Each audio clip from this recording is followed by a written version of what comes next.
Welcome to another edition of Success Talk. This is Dr. Herbert Harris, and today and on this program, we share conversations with people who have achieved great things, who have done incredible things, but who have also overcome challenges, disappointments, failures. They have been able to make their breakthrough so that they could be whatever they wanted to be, do whatever they want to do, and have anything they desire, always knowing that the best is yet to come.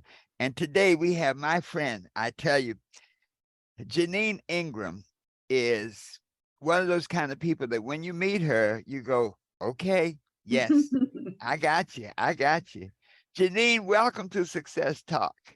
Herbert Harris, it is a pleasure to be here with you. It's such a pleasure. Thank you for having me. Well, I just appreciate your presence. And as I look at your beautiful home, as we were sharing before, there's nothing like a brownstone, and it creates a certain, I think, a certain vibration of peace and tranquility. Oh, that's so interesting because before I got on, I had listened to you on Saturday, and your affirmation was, I am at peace with myself.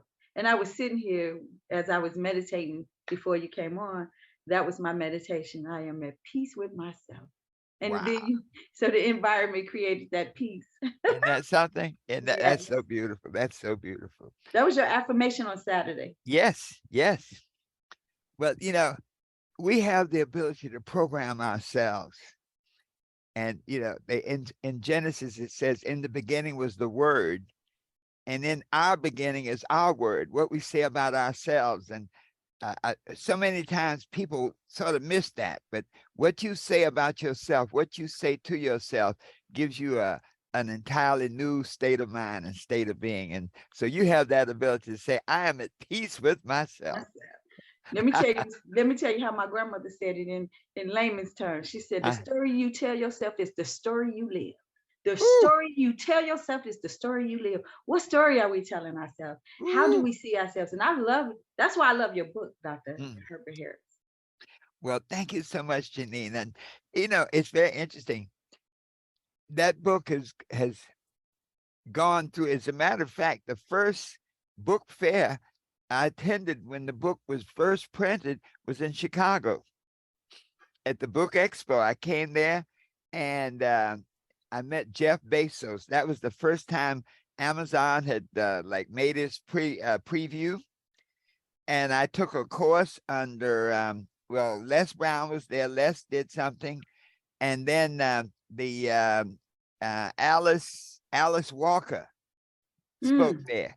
They had when they would do the expo, then they had a group.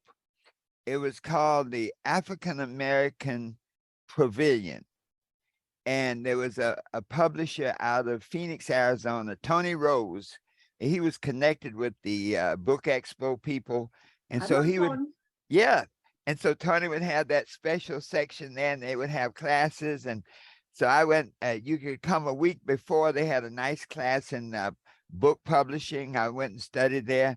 And then when Alice Walker spoke, Les was incredible, but Alice Walker really, Spoke from the soul. oh Lord, from the soul to the sole of her feet. So Yeah. my first book expo was in New York. Mm. At the Javits Center. Yep.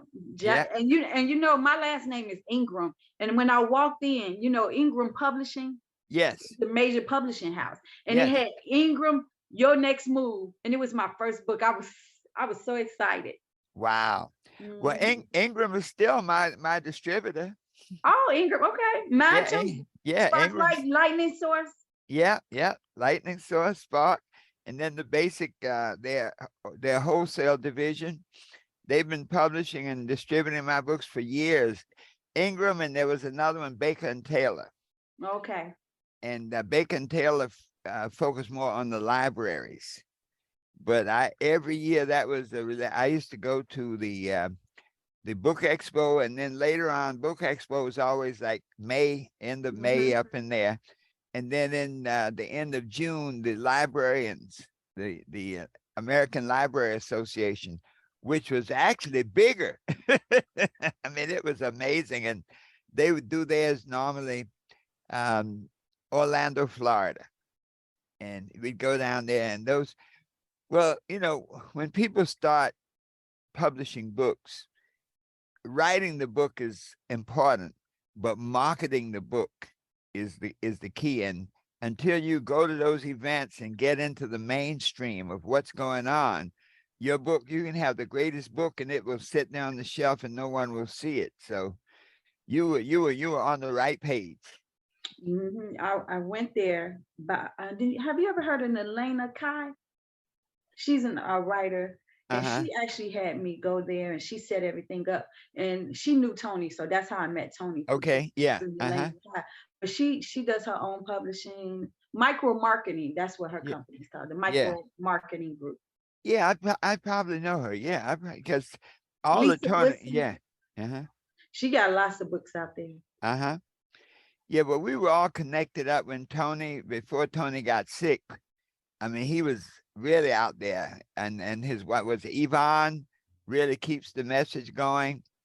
I saw her when I was speaking in Phoenix, and she came down, and you and Yvonne resemble a lot. Yeah, yeah. She came down and she'd lost a lot of weight. I tell you, she looked 20 years younger. She'd lost a lot of weight, but she said she'd been taking care of Tony.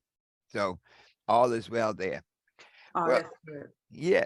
Well, Janine, what's a little about your background? Where did you grow up and what kind of family? I How did grew you? up in Chicago, Illinois. My mom was hooked on drugs, so I grew up in foster care. Mm-hmm. And I tell people that I'm grateful for Anastasia McAdoo. I'm grateful for my story. I'm grateful for all the things that made me who I am today. But it wasn't easy growing up in foster care. It wasn't easy, understanding the process, the journey. But once I got to this side of it, I look back on it and I'm so grateful. Of course, it's not always safe in some of these foster cares. You get a lot of things happen. You mistreated, molestation, and all those things happen. But when I look back over my life, I wouldn't give nothing for the story and the journey because I understand one thing for sure and two things for certain, Dr. Herbert Harris. Life is always happening for us and not to us. You Mm, know, I remember sitting in the middle of the bed one day crying, asking God, why, God, why? Going through my problem. Why you ain't give me a mother? Why I ain't get no father? Because my mother was raped with me. mm, And she had an abortion, Herbert. And abortions back then were illegal. So she bled 2 weeks. And guess what? I still came on the planet. But what I heard God say so clearly that everything I needed was because, and everything I went through was preparing me for the journey and the purpose that God had for me to share with the world. And once God told me if I needed a mother and father, he would have gave me that. He said, mm, but what I gave you was so that you could depend on me. See, it's when we have a mother and father, there's a certain kind of dependence you have on that. But mm, when you grow up without that, you learn to go within. You learn to pray harder. You learn to ask questions differently, and you learn to trust the presence of what's going on inside because you're not mm, dependent on nothing outside. And what I mm, learned, Dr. Herbert Harris, is life is an inside game. See, we mm. too busy trying to play this game of life outside ourselves, but it's really an inside game. Wow. Janine, you just dropped diamond, diamond, diamond, diamond, like on a big old field of knowledge. I like that idea you were saying. It's almost as though every experience in life has been to prepare you for something else. Yes, it's Mm, preparing you. And I always say isolation is preparation for your destination. Sometimes you feel like, why am I out here feeling like I'm on this island all by myself? But it's preparing you for your destination. And we see it all throughout the Bible, how every messenger was isolated before they and being prepared before their destination. We mm. see Moses go through it, we see Jesus, we see the stories play out.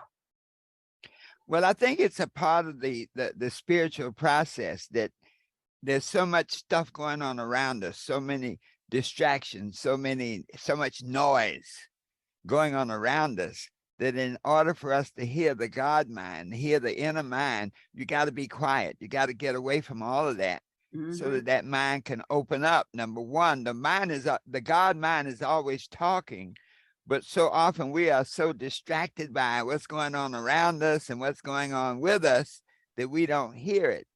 And so that period, the 40-day cycle, um, Christ, Moses was on the mountain of God for 40 days.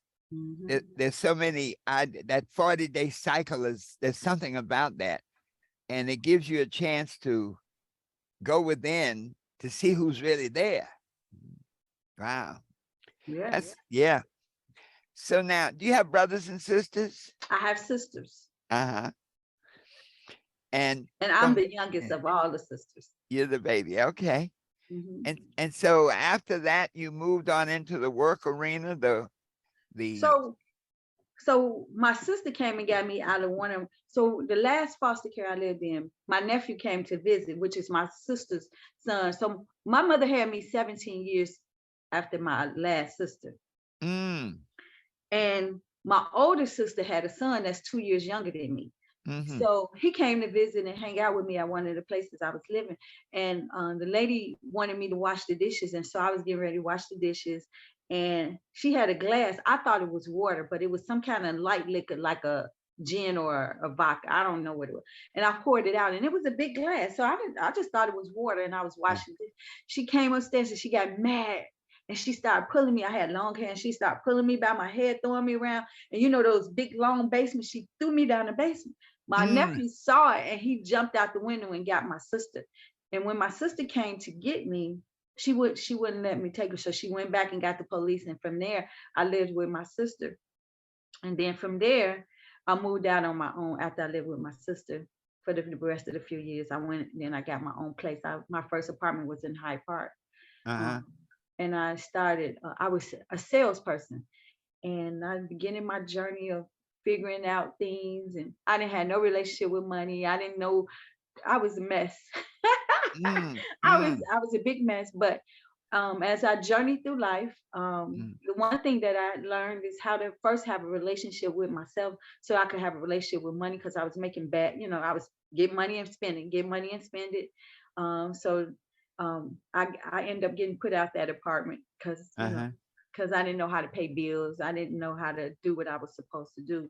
And but it was a great lesson of like sitting in stillness and understanding why, And the first thing I needed to learn to do is have a relationship with money. And that's when I read this book, The Richest Man in Babylon. Oh, yes. Excellent. Yes. Well, isn't it interesting how books take you along the journey? The book seems to appear when you need to read it. Yes. I was in Waters one day. I'll never forget this book. It's called Speaking into Existence. And I was walking past it, and it kept falling off the shelf. So I put it back up. Walk past again, fall off the shelf, put it back on the shelf, fall off the shelf, put it back up. And it came the last time I said, oh, you must want me to read it. So I bought it. And it was really with the power of spoken word and how we have the power, that this is the power center here. You get to speak what you want into existence. Same way I got your book. One day I was in Dr. Johnny Coleman's metaphysical bookstore. I was a salesperson in South Holland. And my girlfriend and I, after the sales meeting, we would always go to the bookstore. And I always bought book on success. And I saw your 12 Universal Laws of Success, and it changed my life. It was one of the first books, you and Ayana Van Zandt. I bought a book. Well, I didn't buy this book, but I bought your book. And she had a book called, Ayana Van Zandt's book called The Value in the Valley. And it was a Black woman's guide through dilemmas. And I wanted to read another book that she had by Jack Canfield. So I had your book, and I wanted to read her book by Jack Canfield. And she told me no, she wanted me to read Ayana Van Zandt. I didn't want to read that because I didn't read books about drama, life, relationship. It was just about success for me. SUCCESS. So I took that book home and started reading. And then that was the first book that made me realize that I was responsible and accountable for everything that was happening in my life. I'm like, really?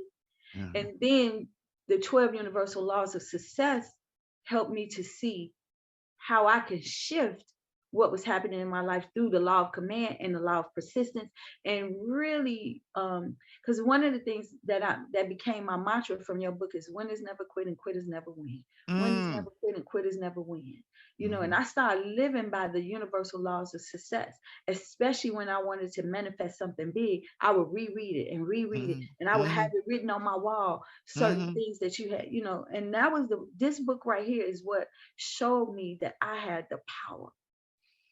Ayana showed me that I was accountable, but your book showed me that I was the power, and the power existed in me. Now, was there any section that stood out particularly that really spoke to you? The law of command and the law of persistence, because the persistence, you know, sometimes you think, oh, maybe God don't want me to have it because it's a little bit harder than you used to. And when I wanted to manifest or create something bigger or more than I have ever experienced in my physical life, I will always revert back to the law of persistence. Even, you know, even now, I still do that. You know, I'm working on a big project and it's more than I've ever worked on before. And I wanted to give up. And I heard your voice the first time I heard you on the Billionaire Mastermind Forum. I was like, I can't believe this is Dr. Herbert Harris, the one who wrote the 12 Universal Laws of Success. This can't be him. Yes.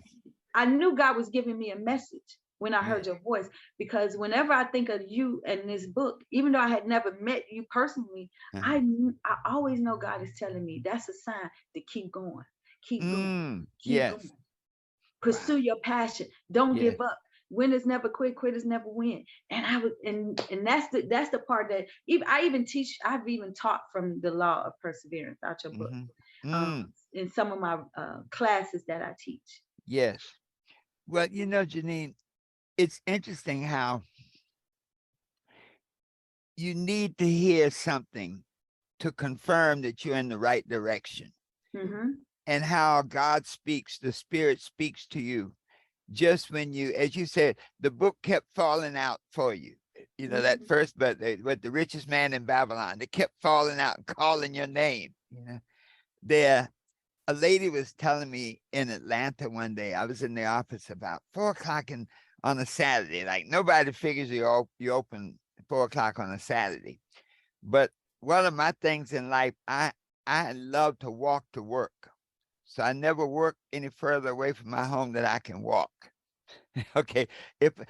Whenever I vary on that, it's because of something very, very important.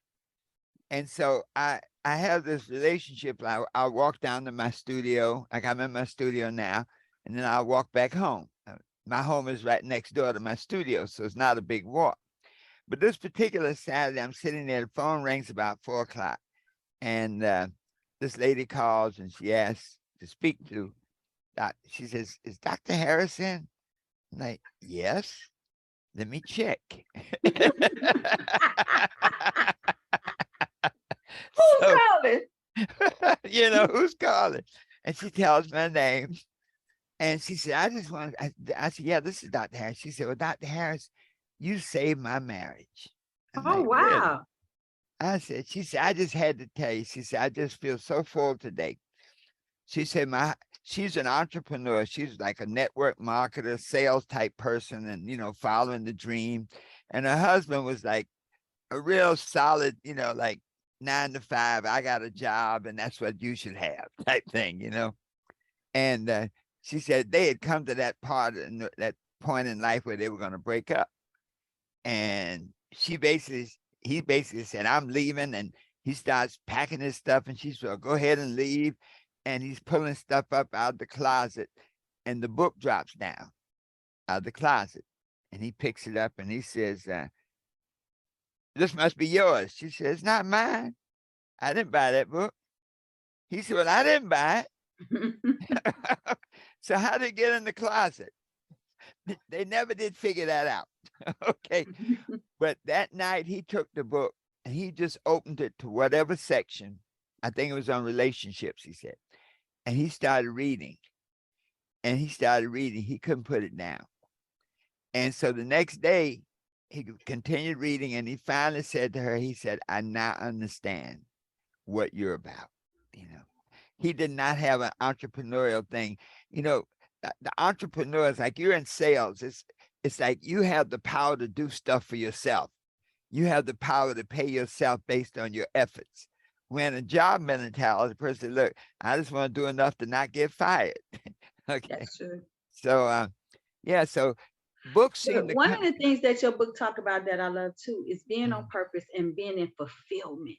mm, You okay. know, I remember when I started asking God for my purpose in life, pain showed up first though. Mm, I was my husband and I had did a breakup. You know, we was going through our phase. You know, we had been together since I was 19, and now we in my 30s or 40s, so I can't really remember the age. And mm. I was sitting in the middle of the bed because I was dating somebody else. And guess what, Dr. Herbert Harris? He didn't show up for my birthday. Can you Wow. believe? And I had got dressed and I was all pretty and everything. And I was sitting there, but everything was kind of off in my life at that time. Uh-huh. See, sometimes we think spiritual work, as soon as we ask God for our purpose, it's going to come like all dressed up pretty. This Mm, one came in pain. It wrapped up in pain. The gift was pain. And I was in pain. But not only was I in pain, in fact, because that a lot of stuff was off in my life at that time. And I mm. was sitting in the middle of my bed crying, asking God profusely, what in the world is going on, God? This is wrong. This is wrong. I pay my tithes. I go to church and, I'm doing all the right stuff. And I'm a journaler, so I always journal in my book, and I had a journal. And God said, write. I heard Spirit say, take a line down a piece of paper, and everything you liked about this relationship, write it down. Everything you didn't, put it on the other side. And when I began to write things like I wasn't important, Mm. I didn't make he didn't make me a priority. Just all the stuff I started to write. Spirit asked me, when was the first time you felt like that in your life? And then I stopped crying, and it was like something opened up in the universe. And I saw myself as a little girl sitting in the window waiting on my mom to come on my birthday. Uh-huh. I know she's gonna come because it's my birthday. I know she's gonna have a gift for me because it's my birthday. Uh-huh. 1 o'clock came, Dr. Herbert Harris, she didn't show up. 2 o'clock, Mm, 3 o'clock, no come, call her right. 4 o'clock, 5 o'clock, 6 o'clock. Now it's 9 o'clock, and my foster mother sends me to bed, and I'm crying. And I say to myself, I wasn't important to her. She don't mm, love me. She don't mm. care about me. And all the things that I had said to myself going to sleep was the same thing that I wrote on that piece of paper. Wow. And then my grandmother's words that I told you earlier, the story you Uh-huh. live yourself is the story you live. You see, Mm-hmm. that 7-year-old girl was living out her story, even though I was 30. Even Mm, though I was living energetically in the experience that I wasn't important, that nobody made me a priority. And so guess what? I was sabotaging my life that way because that's the energetic expression that I was sending out to the world. And it was coming back in the word made flesh and people. My mm, words that I was saying to my faith in my inside was made flesh by the people who were showing up. And they were showing up, showing me that I wasn't important. mm, And so I said, once I made the connection, God, well, how do I hit? And God said, you got to learn how to love yourself. mm, I was like, love? I don't even know what love is. Now, Dr. Herbert Harris, I'm in my 30s, but I never really felt like I felt love. I don't really remember what it felt like. And so mm. I had to ask God to show me how to love me. And I remember getting in the shower, crying and pouring the shower water on my heart, asking if God could open my heart and teach me how to love me. And when I do learn how to love me, I'm going to teach that to all the women I know. Mm. But let's listen to this. I was about 18, 19. I was walking down the street, and this lady asked me to come in. Now, then I didn't know what chakra systems were. I didn't know nothing about crystals. So she put Mm. these crystals on me. And when she got through doing her Reiki, she had her eyes closed. She opened up. She said, your purpose is here. You're going to teach love. I'm like, love? I said, this lady crazy. And I walked away. Didn't Mm. think nothing of it. Until years later, when I started my goddess workshops and doing the love journey phone calls in the morning. And I woke up one day and God said, you teaching love. Mm. I would have ladies, in my workshops, I would have them look in the mirror and look in their eyes. And Dr. Mm. Harris, it's times when people didn't even know their eyes was brown. They would cry because they never looked deep into the soul of their own eyes. Mm. Wow. And what I learned in that translation was that's the real game changer, though. You see, when we learn to love the gift that we are, the Mm. gift, because see, God, this is the thing that happened when the Creator created us. God Mhm. put God's self inside of you and looked at you and said, good and very good, and saw nothing but greatness.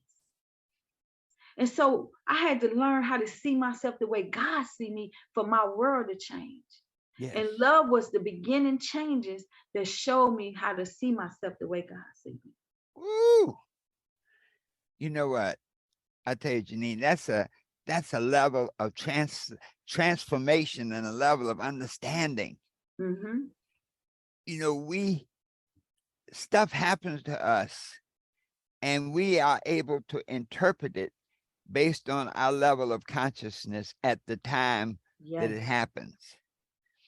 And especially traumatic events, especially events that really stick you in the soul, stick you in the heart, they have a tendency to lock us down like an anchor. You know, you can have this incredibly powerful steamship.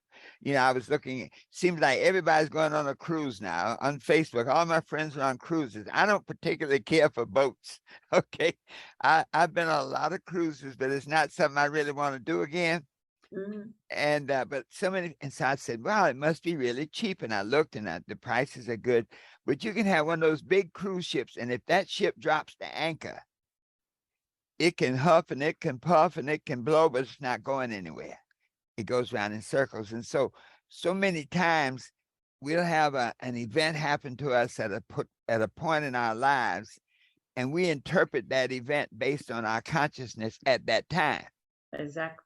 But that level of consciousness, because it is so intense, becomes an anchor. And until you can look back from another point and see it, Mm-hmm.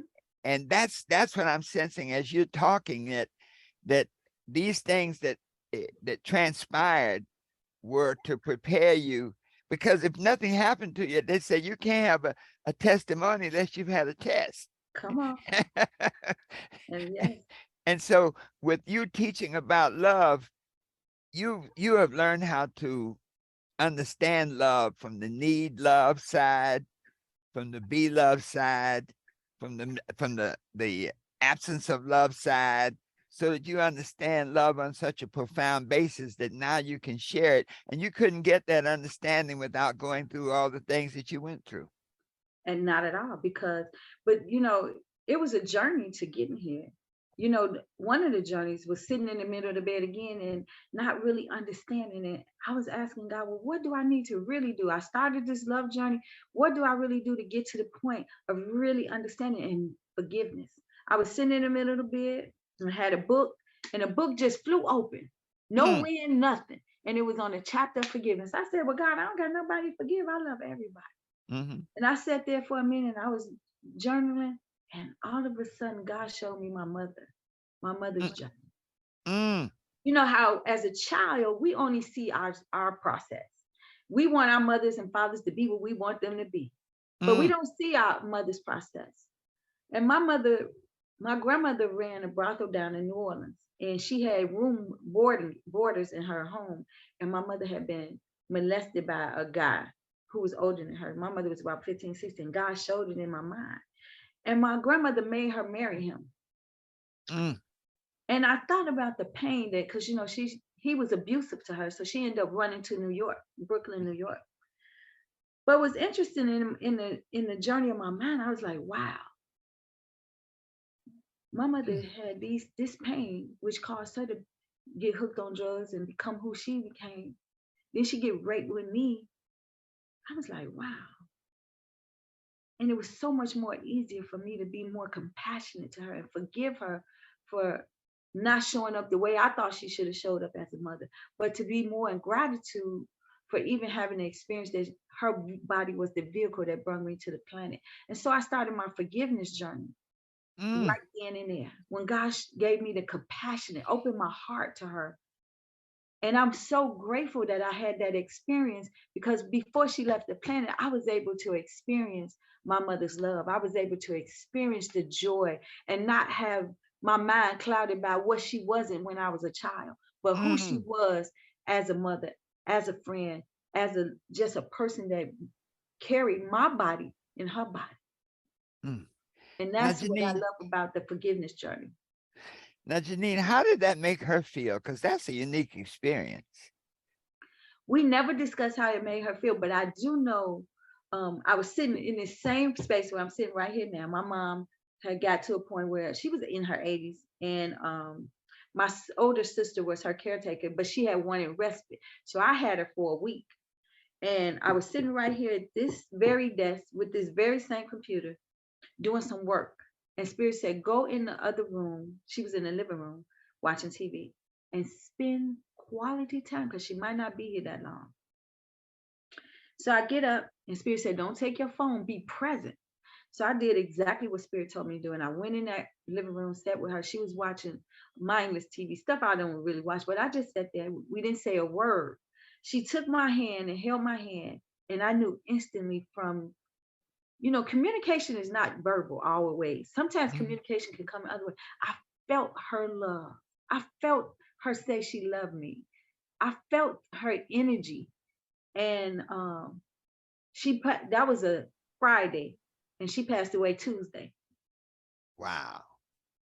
And I knew she loved me. I knew that she had everything, every energetic expression in her hand holding me at that moment was almost like, I apologize, I love you, and I wish it could have been different. But she didn't say no words, but I could feel it. I could just feel it in my soul. Well, I don't even know if she may not have even had the capacity to even say it. The feel was so complete Mm-hmm. because you got it. Mm-hmm. You know what I'm saying? That whatever that feel was, and I'm sure that she may have had challenges even articulating it, but in the feel, she was able to communicate it to you. And you picked it up because that was her area of growth.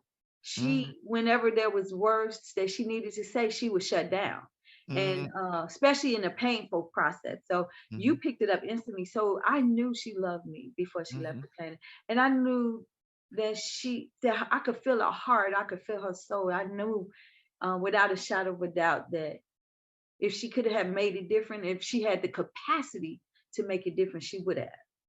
But then I wouldn't be here to tell this story. I wouldn't be here to help shape other women. When I go into the domestic violence shelters and I go into these human trafficking shelters, I'm Uh-huh. able to go in there and I'm able, and let me tell you what else the gift is. When people hooked on drugs, because of being around people who were hooked on drugs, and I could tell when they were lying, I knew instantly when someone was not telling me the truth.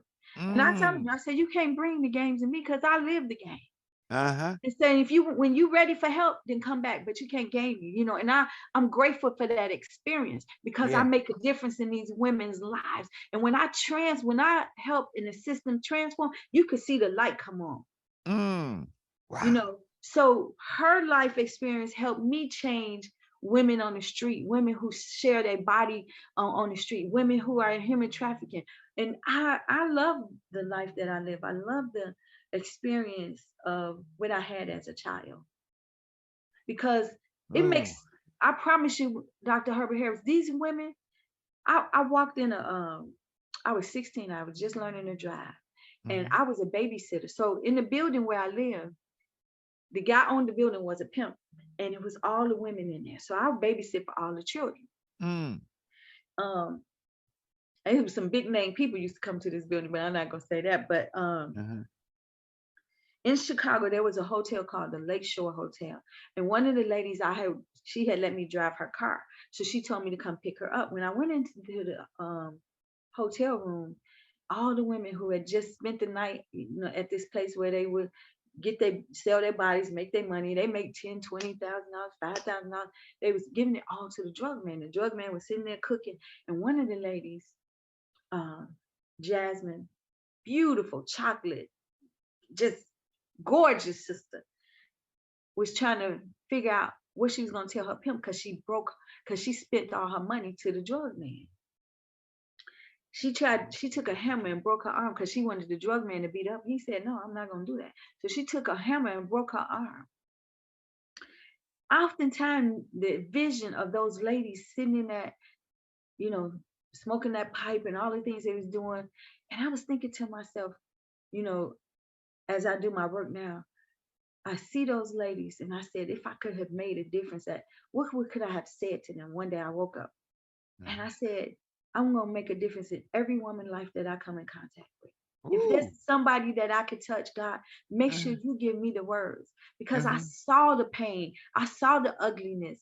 And I wish I could have known, because most of these ladies have a backstory. When I'm in yeah. these domestic violence shelters and human trafficking shelters, there's a Mm, backstory to how they got to it. Or when I'm at the dream catcher place where women taking women off the street selling their bodies, it's a backstory.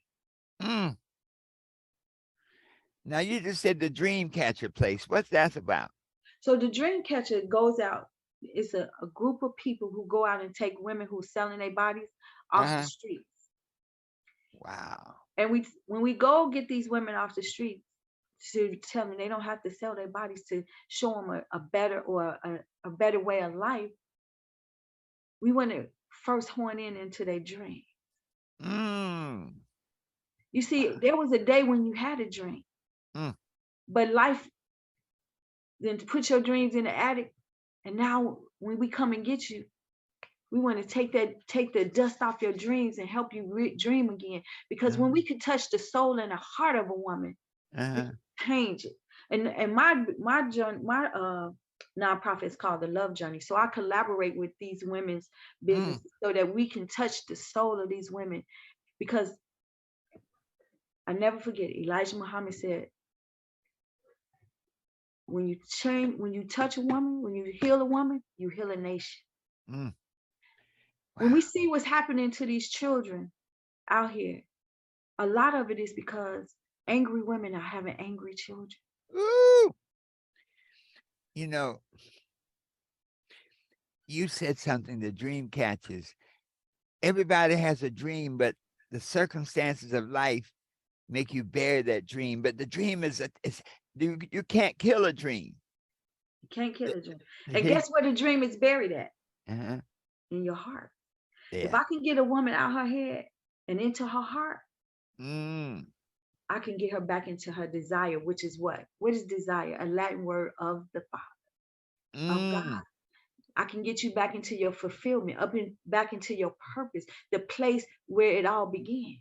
See, that Mm. spark that created you and put you on this planet fulfilled a purpose, a desire inside of you too. Place that desire inside of your heart. And if I can get you back to your heart, that's why when people say, where do you start? I always tell them, place their hand over their heart and Mm. close their eyes and Yes. ask their heart. When I start people, when I'm in the one of the environments, either in the domestic violence shelter or the human trafficking, or if I'm doing a workshop, if the Love Journey is doing a workshop, the first thing I start is ask people to come out their head and go Mm-hmm. into their heart, Mm. because the Wow. heart has all the answers. Did you know the heart is the first fully functioning organ in the body? Mm. And it's million times more magnetic than the brain, because Mm. this is something that I learned in your book. What you Mm-hmm. say? Thought. Yes. But Yes. this is what makes the manifestation. It's the Mm. heart. Yes. My thoughts, my words, And, then the yeah. heart. Mm-hmm.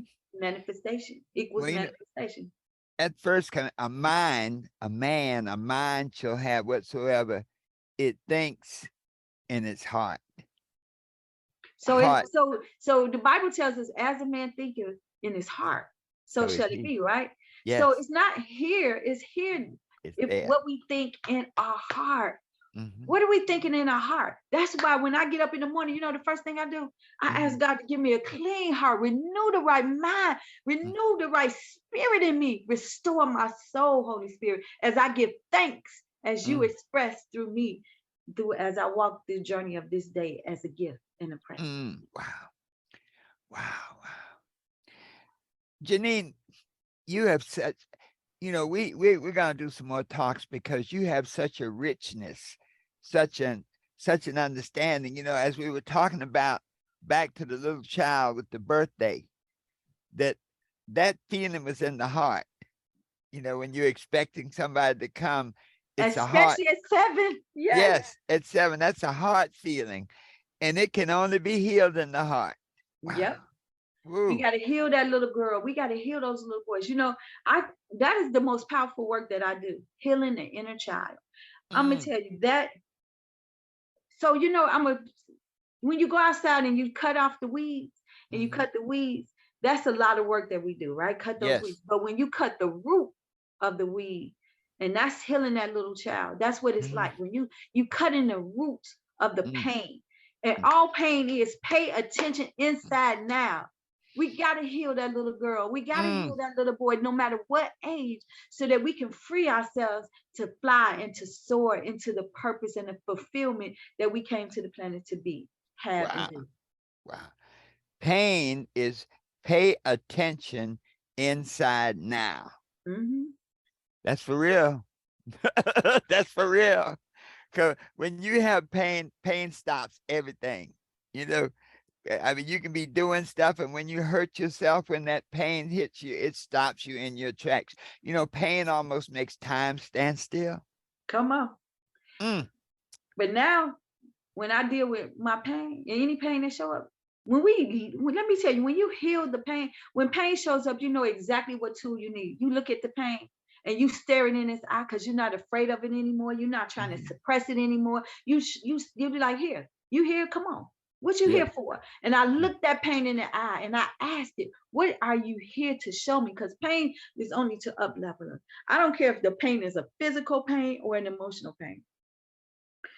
I I have plenty of books around here that show me if I hurt my left knee. That's my feminine side, mhm, you know, and it's showing, and the knee tells me that I'm dealing with my pride from a mm, feminine energy side, you mhm, know.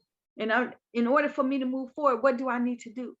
And it's learning how to ask the right questions, Dr. Herbert Harris. mm. Empowering questions, not why me, but what did the divine come to show me? If my bank account is showing a little bit less than I desire or is in the Yeah. minus, I would go in and say, what is the divine showing me? Because the word says what? It is he that gives thee the power to get wealth.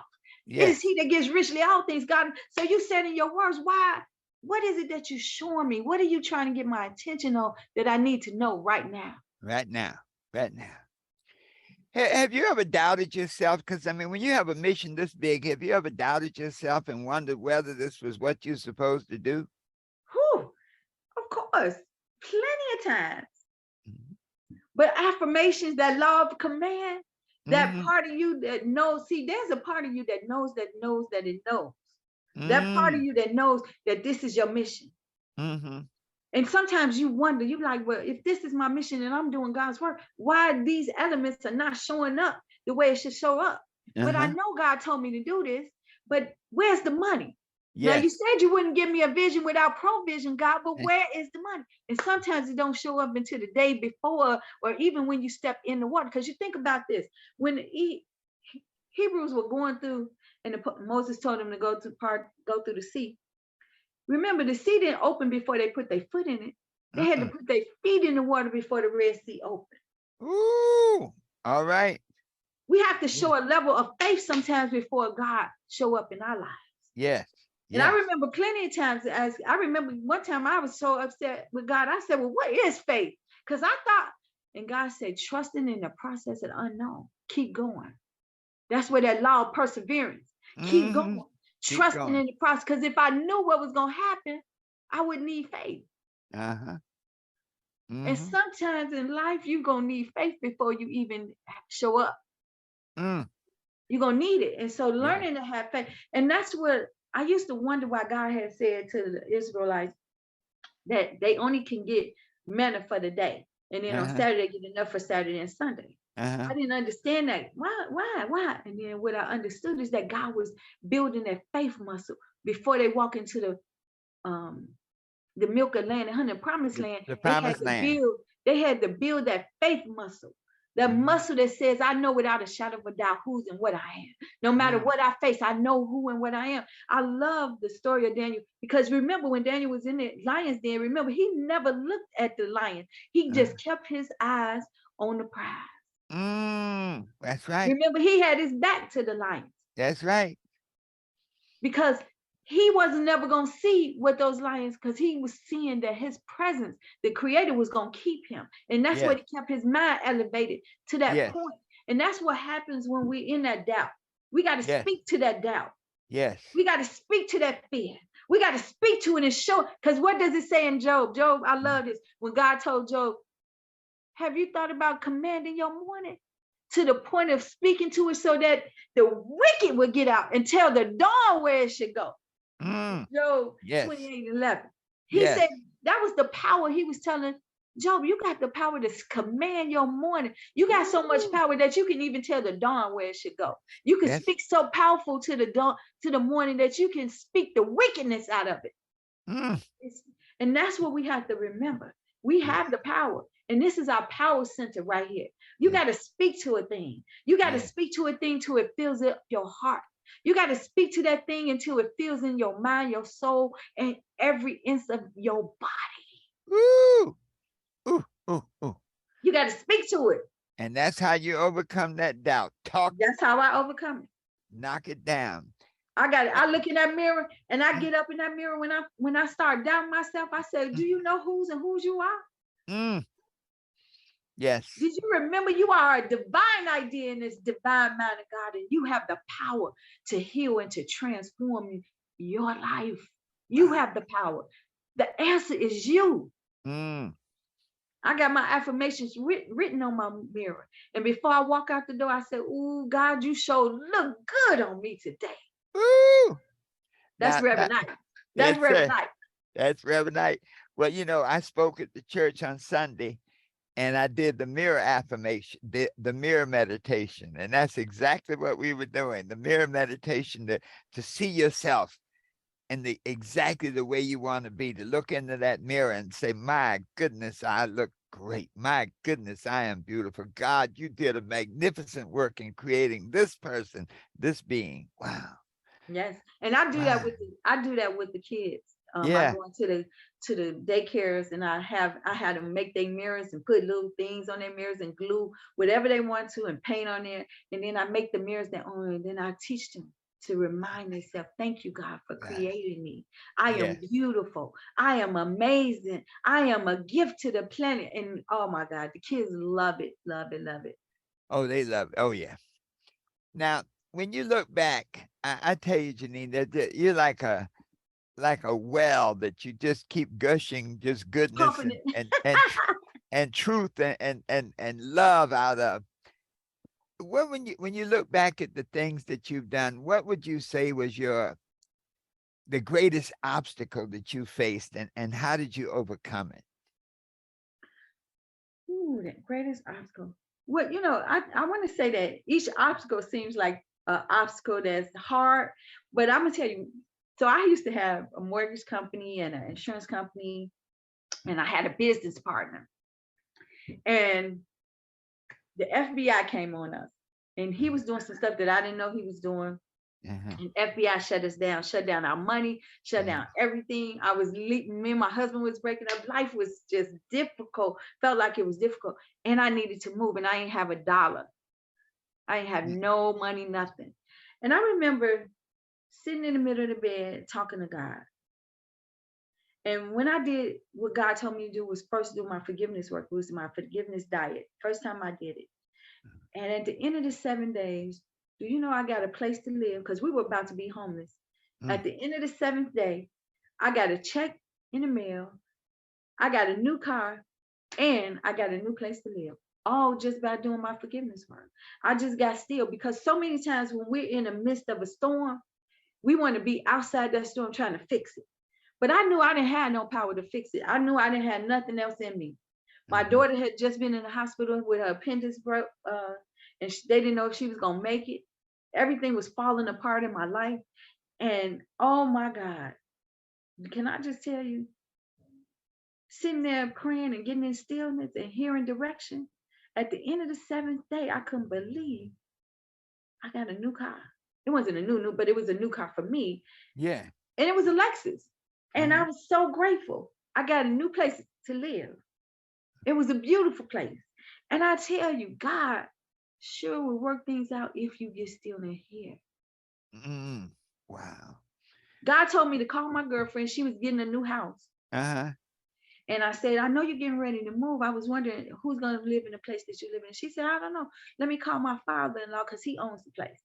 And you know, he gave me the place to live Mm. for Wow. $500 to move in. Mm. Mm. I called God told me to call my best friend. He had just won the lottery, and guess what? I had a Lexus on the wall, Mm-hmm. and it had been there for about 2-3 years. So the car was about 3-4 years old. It was the same color, same car, Lexus LS 400. I saw it on the bin. I was telling him I just rode past. I was just calling him to tell him he had just won the lottery. He went to go get the car. He said, "Come outside," and he gave me the car. Wow.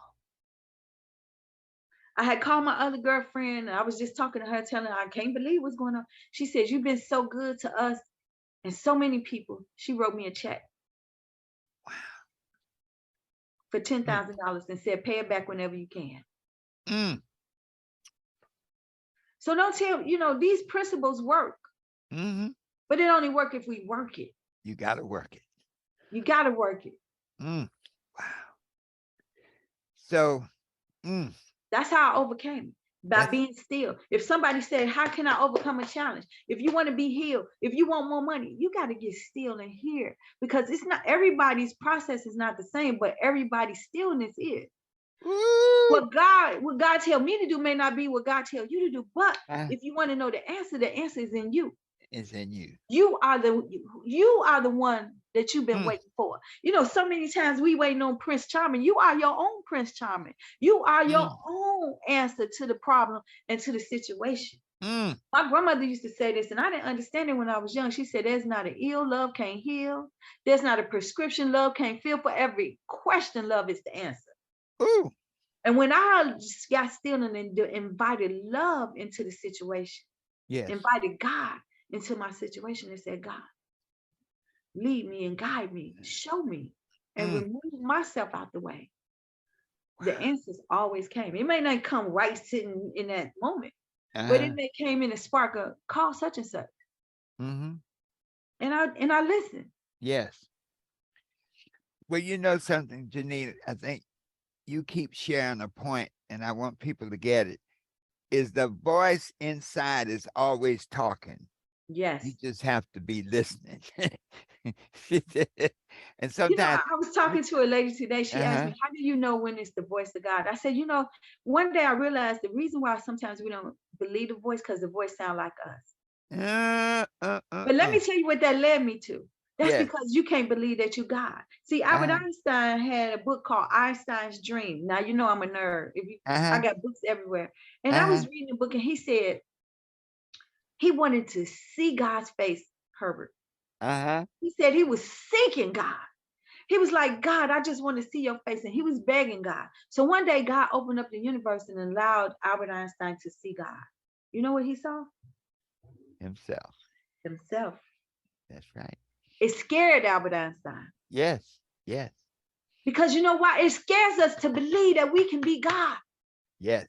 What does it mean to be God on the planet? What does it mean? Because never God has said that God created man to be God Mm-hmm. on the Yes. planet. Yes. So he created man so that man can be God. God created man so man can Uh, be God. and And I that's was like, something. what? And I was like, what did never God it really mean? So it really started me to study, asking God in my meditation, what does it mean to be God? Mm. How do I show up as God on the planet? Yes. As my God expression. My God expression is so unique, and your God expression is unique, but we still are expressing our God expression. That's the difference between the Yeah. soul and the spirit. I remember this revelation. I have a call like the Mastermind Forum, Billionaire Mastermind Forum. Yeah. I did it for 14 years. One of the ladies came on and asked me what was the difference between the spirit and the soul. Dr. Herbert Harris, I promise you, in my mind, I was getting ready to say, I'm going to pray on it and I'll tell you when I Uh-huh. get back. But that's not what came out my mouth. Uh-huh. The spirit said the soul is the unique expression of you as me. Mm. Meaning your soul is a unique expression of God. that only Herbert Harris came to the planet to do only what Herbert Harris can do, and nobody else can do what Herbert Harris can do the way Herbert Harris can do it. That soul is a unique expression of God is Herbert. But the spirit is the oneness, what makes us all one. But the soul is a unique aspect of myself. It's like having a whole pie. It's a whole pie. The spirit is the whole pie. But slices is the unique expression of that pie. And God, I was like, that's what came out. I was like, and I got these goosebumps. I'm like, I know that didn't come from me. I know that was God. Because I didn't have the answer. Yeah. Yes. Yes. Woo. Well, you know, as you've been laying some stuff. I tell you, Janine, people are gonna listen to this. I'm gonna tell you something. This is gonna be a healing video. People are gonna listen to this and be healed. Yeah. As you were talking, man is the self-fulfilled vision of God. Yes. That's so, I mean, and I'm a Neville Goddard student myself. And, you know, Neville taught for so many years and wrote for so many years. And many times people didn't totally understand him. But he had an intuition and intuitiveness about that relationship. You know, it always goes back to relationship between God and man, God and mind, and that God can only be manifested through man. God is I tell you, you know, when we read these books, each of them is like a little nugget. And it may be like a nugget. It's like maybe the same diamond that has a million faces. And you see it from different places. You see it from a little girl. You see it from a grown woman. You see it from a transformed person. You see it from a priest. Same diamond.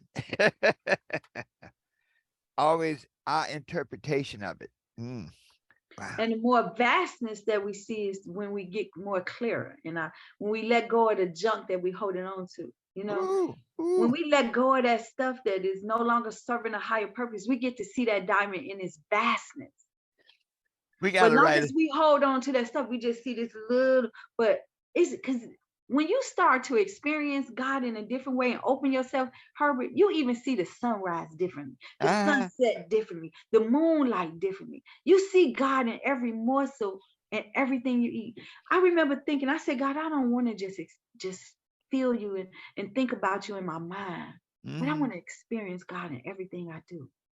When I drink the water, I feel God's presence in my body. When I eat a piece of mango, I could feel the beauty and presence of God because I'm experiencing God in my food. I'm experiencing God in his beautiful sunrise. I'm experiencing God in a full moonlit night. And the glow of God's love is kissing my skin. Yes. And I just give honor to it. You know, oftentimes I go and I walk in nature so that I can, you know, just feel God's presence. Yes. You know, I take off my shoes and put my feet in the ground so I could ground. Yes. And ground in the essence of it. And I think it's different when you experience God and not just think about God, but experience it. You know, Janine, you are such a gift to the world. Does the world appreciate you? I would say they do, but only because I appreciate me. See, when I didn't appreciate, because see, let me tell you, you done hit on one of my other grandma is. My grandmother said, if people don't treat you the way you treat them, they treat you the way you treat yourself. And that's part of that energy that you talk about in your book, where focus go, energy goes. Yes. See, because I've learned to appreciate me, the world appreciates me. When I didn't appreciate me, the world didn't appreciate me. When I didn't love me, the world didn't show up loving me. It wasn't until I learned to love me. Yes. And I'm perfecting that love every day. And let me tell you how I know it. I can walk in a Starbucks, and this just happened the other day. I was in the restaurant in Hyde Park called Pieces Free. And my girlfriends always laugh because they said, only you, Janine. So we were all out. It was one of our girlfriends' birthday. And it was a guy sitting next to us. He had just sold one of his buildings and he was in there celebrating. And his wife didn't know he was in there. He told the waiter, because he come in there often. He said, I heard him tell him, don't tell my wife I was here, because he's a diabetic. He wasn't supposed to be eating what he was eating. Uh-huh. So when the girls went to the bathroom, I started talking. I said, now why you in here eating what you're not supposed to be eating? And what, he was just laughing and talking. So when my friends came back, I introduced him to them because, I just started talking to him. Uh-huh. He paid for all of our food, Mm. paid for all the drinks, paid for everything that we had. Uh-huh. And then he said, anytime I come in there and he there, the meal is on me. Uh-huh. I just Wow. walk in places and the lady saw me at Starbucks. She said, oh my God, I remember I saw you, because I do these sunrise services. I Uh-huh. know who you are. She said, I'm gonna pay for your Starbucks. Or, people just ought to just be nice to me. Well, And that's, go ahead. yeah, Johnny Coleman, one of the things I love, she used to say, money is the getting potential of your self-image. Woo! I Money love is it. yes, money is the I'm a getting. Johnny Coleman baby. Did you know? I know, yeah. Mhm. I went to the YEC. I started off on 87th Street when she was on 87th Street. Mhm. Yes. Now I'm gonna have to Mo- write that down. Money is the getting potential of your self-image. And so when you see yourself in a certain way, you money is irrelevant. It's like people, well, hey, Janine, come on, have dinner. Whenever you hear, just sign your name. Just let them know. Feed her. Give Mhm. her whatever she wants, because you have that aura about you. And so when Johnny was teaching that, she said, so therefore, all you do with money is get something in exchange. So it's just that most people don't have the aura to get the results they want without paying for it. But if your self-image is intact and in a certain kind of way, you get ready. Your money's no good here, sir. We're honored to have you here. Come on over, have a seat. And so I you can't that tell you. You remember just even getting that car. I had put that car on my vision board, but you know what I didn't remember? That I asked God for no car note. And when I was trying to get a car, I kept trying to get a car with a car note, and things would just fall apart. And then when I got the car with no car note, I remembered that I asked God for the car without a car note. and, Do you know Dr. Herbert Harris? I call that thing in the love bug because it reminded me that I was doing what I didn't. I was trying to do something, trying to get something, but I had asked God for this. And God yeah, said, well, why are you looking over here when you yeah. asked me for this? You asked me for this. You forgot what you asked for. Right. Wow. And then But God said, yeah, you said you didn't want no car note. I already got a plan how you gonna get your car. yeah. I Don't you said, and worry. I Yeah. he Don't would worry he about the how. don't worry about the how. And I'm Yeah. gonna tell you, don't worry about the how. I can't tell you how many times I just put it in the universe and it just showed up. Showed up. Well, I have, let's see, we're kind of getting toward the end of our interview. We're going to have to do another one because you're like a fountain. But there were a couple of questions I had. One, you have done so many things, Mhm. helped so many people. What would you say is your greatest victory, the thing that you're most proud of accomplishing, the thing that had the greatest impact? The most thing, because I'm gonna tell you this, we do help people, but we only help people by being the example of it. I can plant Woo, seeds. I can woo. plant seeds all day long and tell you, but if people don't really look at what you say, Yeah. they look at who you being. So my most greatest accomplishment, my most victory is walking and changing and transforming the gift that I am to the planet and seeing myself in that way. You see, because I was walking around here with low self-esteem, low self-worth, not deserving. I remember one day I was getting ready to get on. I thought I was starting the prayer call line.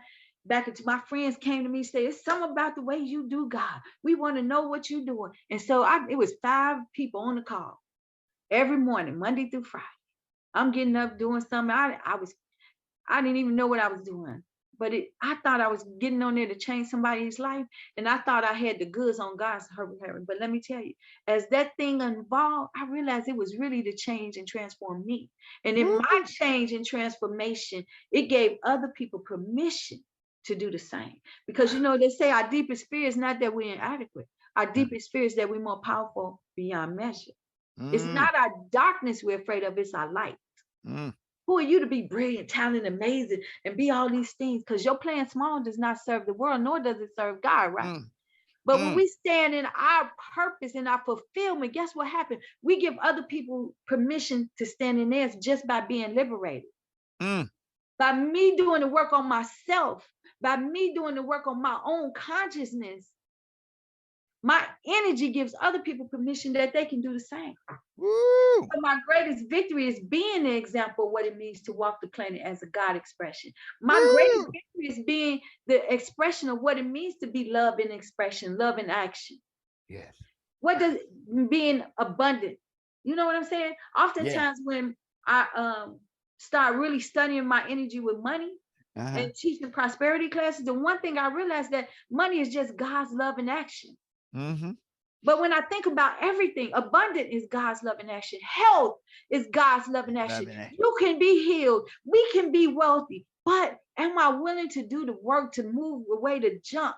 Yes, And so I can talk a good talk, but can I walk it? And so my greatest victory is not just to talk the talk, it's but to to walk walk it. it. Wow. Now, that's what you call absolute truth.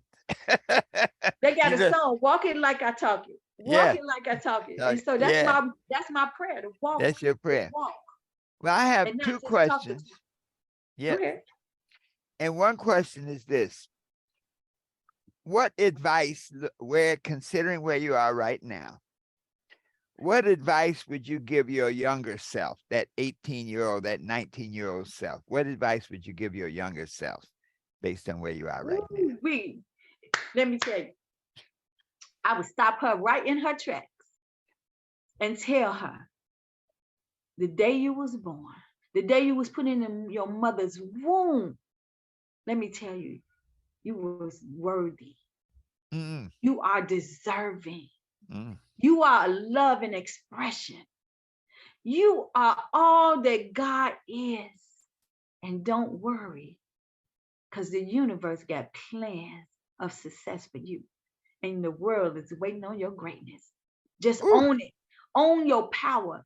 If you mhm, own your power and walk in your destiny, you will know that your mm, purpose. See, because my grandmother used to tell us this all the time. The purpose didn't give life.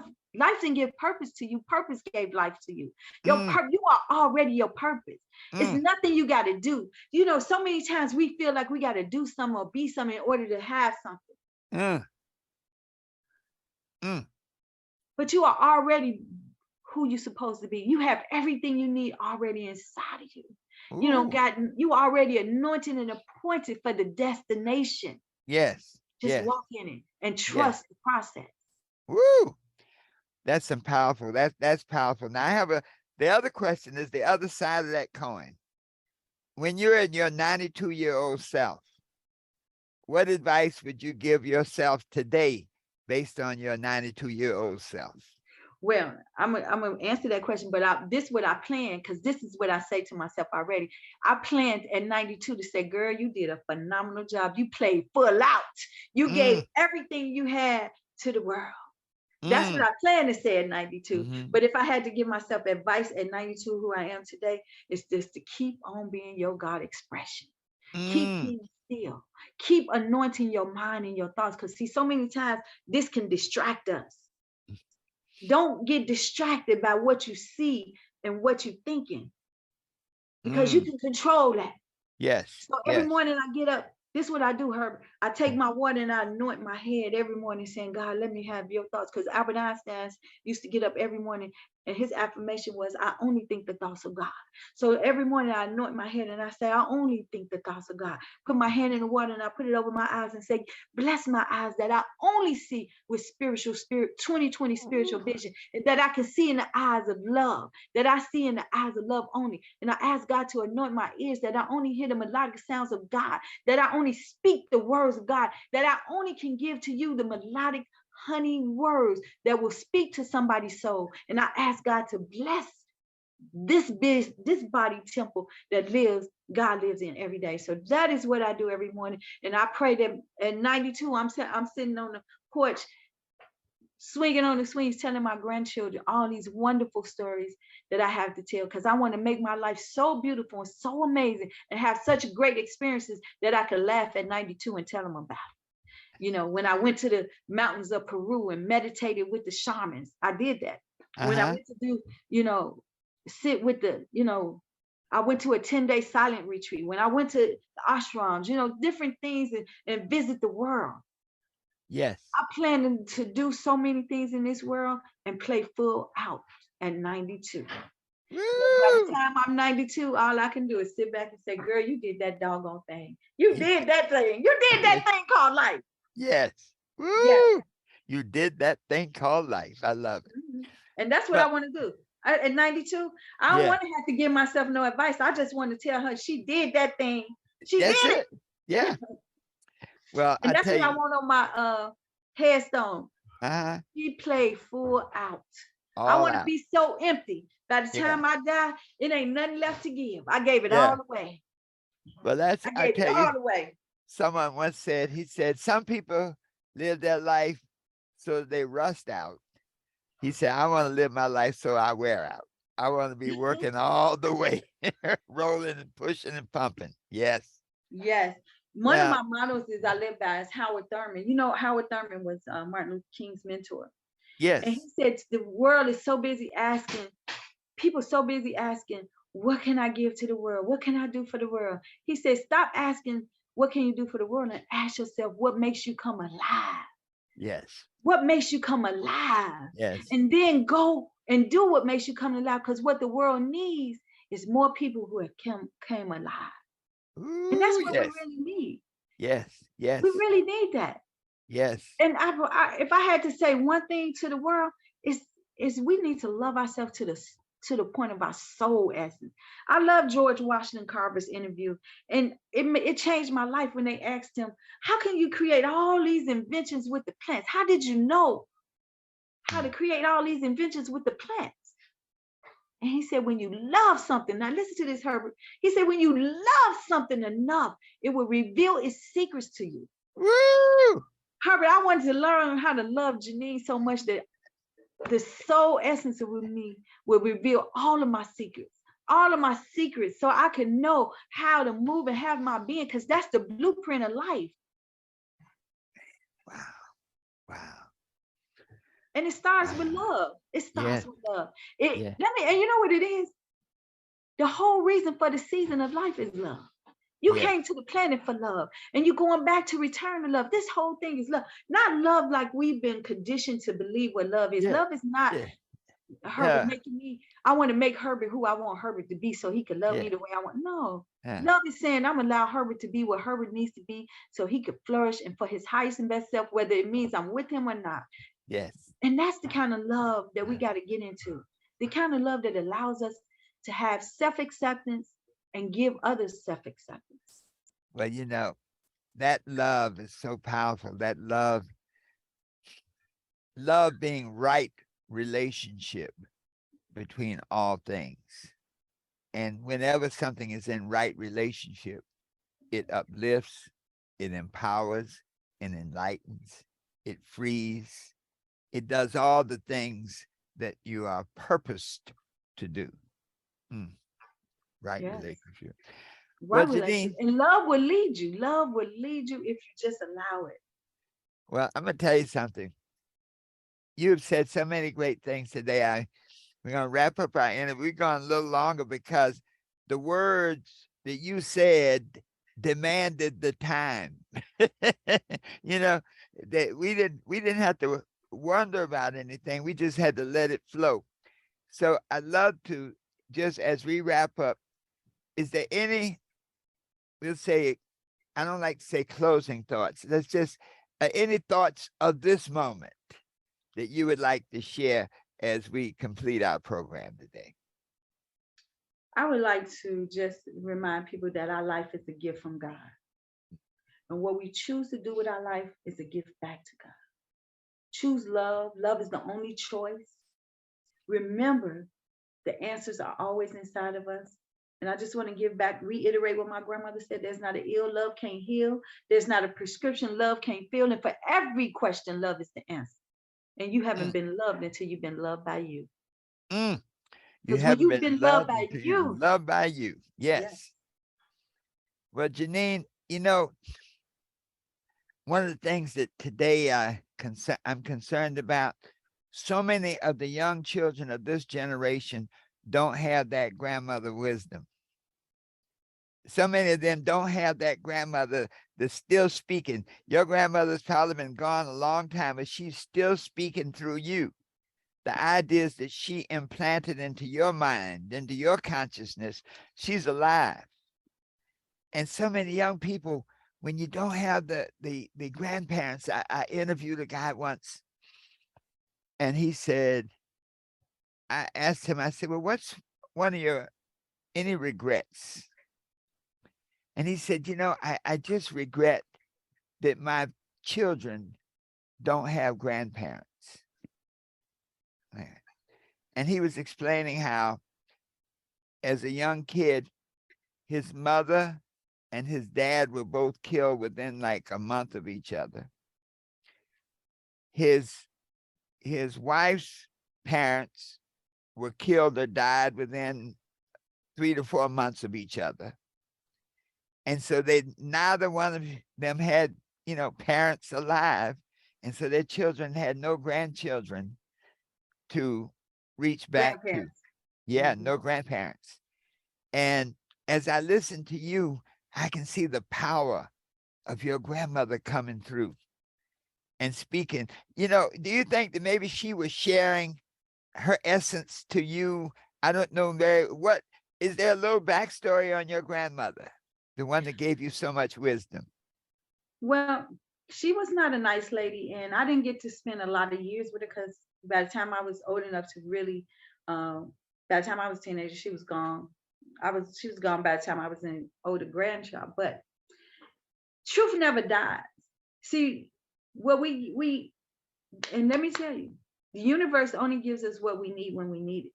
If you Mm, need grandparents, you'll have grandparents. But let me tell you, the truth of your grandparents, the truth of the universe will never die. You can kill Dr. Sabi, but you can't kill the truth. mm-hmm, You can kill off things, but you can't kill the truth. And the truth will always show up. mm-hmm. My grandmother used to tell us sometimes you might be the only Bible somebody might read. But what I realized in life, if we get still, the truth shows up. And whatever wisdom, knowledge that you need to fulfill your purpose, it's going to show up where it needs to show up.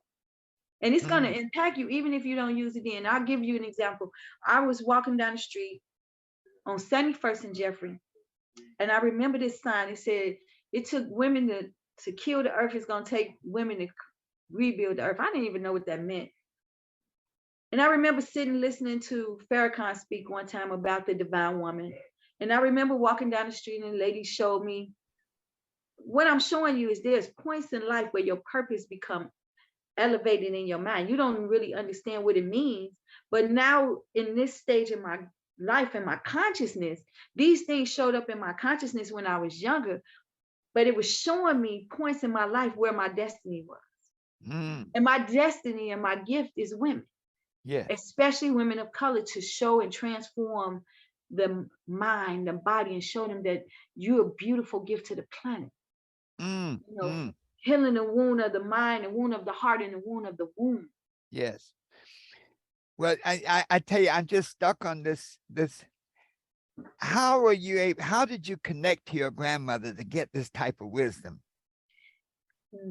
In meditation. Her words, you know, things stick in your, when you plant seeds, it stick in your consciousness, but it comes up in the consciousness when it needed and show me what it means. Like I didn't know what still waters run deep mean. One Mm, day I was in so much pain, I was mad at my husband, I couldn't even speak. And I was sitting there washing the dishes and her words came in my mind. Still waters run deep. Now I knew because I was in that kind of pain where still waters run deep. When uh, she told me the story you live is the story you tell. I mean, the story you tell yourself is the story you live. I didn't know what that meant until I was laying in the bed, seeing myself as a kid, and then her words came in my mind. uh, See, our ancestors lived in the spirit of us. We are our ancestors. I am all of my ancestors, even the ones I never met. I am a composite of all these women of generations, even those I never met, and all the grandpas and all those I never met. I am a composite of all those wonderful beings who walked the planet before me. Yes. And guess what? If I get still, I can hear their words. Wow. I can hear the ancestors. Yeah. Because the ancestor speaks through us. Yes. But do we allow it to hear it? Yeah. Do we connect? So no matter, you got to realize this, every egg in a woman is in her body the day when she's fully formed in the mother's belly. Yes. So when I was in my mother's belly, I was also in my grandmother's belly. So I heard her wisdom. Yeah, I've been probing on that just because so often you had to be a special person to be close enough to your grandmother to hear the words. Is it special, or is it just learning how to connect? Because you was in your grandmother's belly too. And there's things that you connect to when you get still that you hear that you probably never heard out her verbal, physical mouth. And you don't know where those thoughts came from, but that came from the cell when you was transformed, when you was being built in your mother's belly. And the egg was right there in your grandmother's belly. Yeah. Yeah. See, I'm just so curious because, see, I never really had a relationship with my grandmother. And the man who raised me, I learned when I was over 50 years old who my father was. Oh, okay. But I never got a chance to meet him because when I learned who he died in 1974. Oh, wow. Which is interesting, which was the same year my mother died. Okay. And so I never got a chance. So my grandmother, so my grandmother on my mother's side, I didn't get to know her. And so I didn't have that relation with her. I got mother wit, as they call it, but I didn't get grandfather wit in that relation. I never talked to her. I never saw her. She died when I was 1. And that's why I was so curious, because you have internalized such a message from her. And I was just trying to visualize you sitting and talking and how that all takes place. It took place mostly in the lessons that my sisters and them got. I was very young, so I'm the youngest. So it was mostly in their lessons, hearing things, and then it was just embodying her spirit. Sometimes when I was in meditation, her spirit would come up. Her spirit would talk to me. And I'm sure if you sat still and embodied your grandfather, because you are your grandfather, you are a composite of all the people who walked this planet before you. And often in my prayers, I'm often honoring those who walked the planet before me and asking for their lead and their guidance.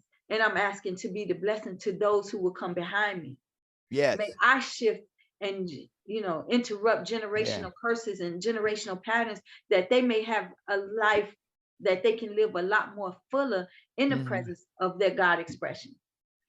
Well, that kind of goes back to the African tradition of really honoring the ancestors and asking for the guidance of the ancestors. And that's something that I got to look more into, that, because if you don't seek it, you will definitely not find it.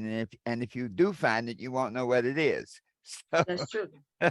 And the thing is, the interesting thing about our spiritual committee, I call it our spiritual committee, who wants us to win, who's always around us, our angels, archangels, master guides, spirit guides, they will not necessarily open up to you invite them into your presence. Ooh, yes. Okay. They're just watching over us, but until we ask for their guidance and ask them to lead us and ask them for whatever it is that we want to ask them, where they lead us and guide us. Wow. Well, Janine, this has been, I'm going to call this a journey in consciousness. Woo, I love it. Yes. And a journey of the heart through the portal of love. Yes. And I love love. Well, my dear, I just number one, on behalf of everybody who will hear this and be blessed by it, I want to just thank you so much for sharing your wisdom. I want to thank you on behalf of the people who be impacted by the people who will hear this, because you have really dropped so many nuggets, and I'll call them healing nuggets. See Mm, that I think the overall vibration I get from you is that love can heal anything, and that following that path of love, and many times you have to learn how to love, but learning how to love and following the path that love will lead you to through can give you an insight and a wisdom and transform your life in so many ways. So on, well, on so I behalf would of like to those, invite everybody to invite love into their life. yes, So remember, so if I was to leave anything, I would just want people to close their eyes and take their hand over their heart and invite love. and like In love. any place there's disharmony, is it money? Invite love. Let love show you how to move into more fulfillment of manifesting money. If it's relationship, ask God. Ask love to show you how to love. Yes, Ask love to show you how to love. yes, Invite love. And I think that's where we have to just get still and know yes, that I am love, that I am God. And God is synonymous with love, Herbert. So yes, yes, love yes. is the answer. I actually agree with you on that. Well, thank you, my dear. Thank you so much. Do you have a website or contact information? I am on all the social medias as Janine Ingram. I have a book called Born to Be Rich. I have a new book coming out. It's Okay. called, I mean, and it's so funny because I was just sitting here thinking about it and some of the things that you said. And this book is so powerful because my grandmother used to say the success secret is prayer. Mm, So the book is The Secret to Life, a guide to self. Oh man, why is it cutting? It's called The Secret of Life, a guide to our God self. That's what it's a called. The guide Secret to to our Life, a guide to our God self. And the reason why I call it a secret to life is because again, my grandmother used to say the secret to life is prayer. But she said mm, she used to tell us we had to pray like we making love. You got to pray from your heart. You got to pray from your mm, soul. And she said you got to decree and declare a thing. mm, But one of the things that I talk about in the book that I love so much is that it activates the presence of God when we mm. really understand how to invoke. So prayer, so I'll give you an example. I'm gonna give you this real quick. My daughter Ebony was about 16. She was going through some changes and she said, "Ma," she was telling me about it. And I said, "Well, let's pray about it." She said, "Mom, why do we pray if I'm a God? Who am I praying to?" I was like, "Woo, that's some good stuff. Who do you Mm, pray to if you're God?" I said, "Well, you're really not praying to God. You're really praying to move your consciousness into a space of what you desire. Because in order to bring into your experience, you must put your consciousness and radiate what it is you desire, right?" So I'm telling her that. But I started thinking, what is the real reason why we pray? And I had been fasting and I was saying, I only think the thoughts of God. And God said, you gave a good answer, but really it's to invoke your consciousness, invoke the presence of God, your higher mind self into the experience. So if I'm going through something, and usually when I'm going through something, it's because we have dropped down in consciousness. And yes. prayer is to bring the consciousness and invoke the God mind, the higher mind self into the presence of the energy of what it is you want to bring into your experience. So I talk about that in the book and how to really bring and invoke the invocation of our God expression to bring into our experience what it is we desire. Wow. That's going to be a good book. Is there a website? Yes, and it's finishing up. It should be up in the next few days. It's called, okay, because I already have the domain. It's JanineIngram.com. And my first book is Born to Be Rich.com. So both of them goes to the same site, and they're redoing everything. And we're finishing the cover for the book. And then I have another book that should be coming out right behind it, Manifesting with Your Sexual Energy. I teach how to manifest with your sexual energy and Mhm. move it through the chakra system, moving the Mhm. energy through your chakra system to bring it into the vision so that you can experience what you want. So it's about Yes. manifesting using your sexual energy. Yes. Well, thank you so much for being with us today, Janine. You have opened so many eyes and healed so many souls. Those of you in and online, on the podcast, in cyberspace, wherever you are today, this is a message that you will want to listen to time and time again. This is Dr. Herbert Harris, really not completing, but adjourning this message of love with our incredible guest, Janine Ingram. And I say this, that when you can take the messages and the ideas and the thoughts that you've heard today, you can truly be what you want to be, do what you want to What you do, want to and do. have anything you desire, Yes. always knowing that the best is yet to come. And so it is.